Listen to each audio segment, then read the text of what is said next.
Welcome back. ఈ వీడియోలో game on movie review చూద్దాం. ఇది అమెజాన్ ప్రైమ్ వీడియోలో తెలుగులో ఉంది. గేమ్ ఆన్ ఈ సినిమా చూస్తున్నప్పుడు నాకు కొరియన్ వెబ్ సిరీస్ అయిన స్క్విడ్ గేమ్ గుర్తుకొచ్చింది. ఇక ఈ సినిమా కథ విషయానికి వస్తే, సిద్ధార్థ్ కొన్ని కారణాల వల్ల తన ఫ్రెండ్స్ దృష్టిలో లూజర్ గా మిగిలిపోతాడు.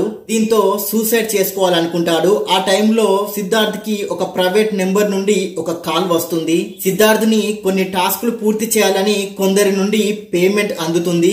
అయితే అది ఒక రియల్ గేమ్ అని, అందులో కొన్ని రూల్స్ కూడా ఉంటాయని చెప్తారు.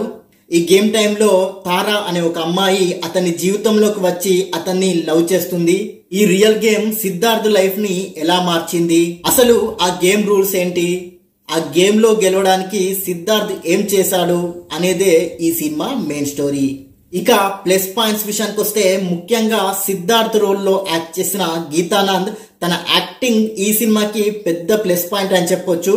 తన క్యారెక్టర్ లో ఉన్న వేరియేషన్స్ ని చాలా బాగా చూపెట్టాడు. తన dialogue delivery and screen presence బాగుంది. సెకండ్ హాఫ్ లో వచ్చే కొన్ని కీ సీన్స్ బాగున్నాయి అండ్ బ్యాక్గ్రౌండ్ స్కోర్ కూడా బాగుంది.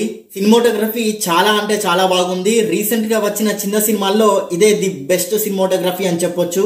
ఇక మైనస్ పాయింట్స్ విషయానికి వస్తే, ఈ సినిమాకి స్క్రీన్ ప్లేనే పెద్ద మైనస్ అని చెప్పొచ్చు. ఫస్ట్ హాఫ్ లో హీరో పర్ఫార్మెన్స్ తప్ప ఇంకే విషయంలోనూ ఈ సినిమా మనల్ని ఆకట్టుకోదు. సినిమాలో ట్విస్టులున్నాయి కానీ దాన్ని ఇంట్రెస్టింగ్ గా స్క్రీన్ పై చూపెట్టలేకపోయారు. ఎడిటింగ్ బాలేదు, ముఖ్యంగా ఫస్ట్ హాఫ్ లో సాగదీశారు. ఇవన్నీ కాదు, ఓవరాల్ గా సినిమా ఎలా ఉందో చెప్పాలంటే, ఫస్ట్ హాఫ్ డల్ గా సాగుతుంది, సెకండ్ హాఫ్ పర్వాలేదు అనిపిస్తుంది.